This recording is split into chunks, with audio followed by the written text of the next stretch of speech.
द्यावा पृथिवी अन्तरिक्षं सूर्य आत्मा जगतस्तुषश्च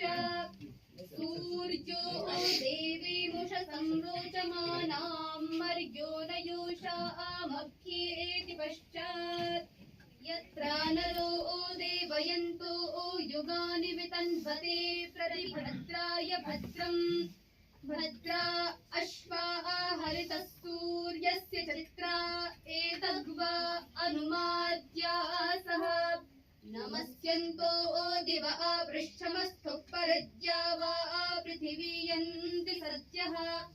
तत्सूर्यस्य देवत्वं तन्महित्वं मध्याकर्तोर्विदतं सञ्जभार यदेदयुक्तहरितः सभस्थादाद्रात्रीवासस्तनुते सिमस्मै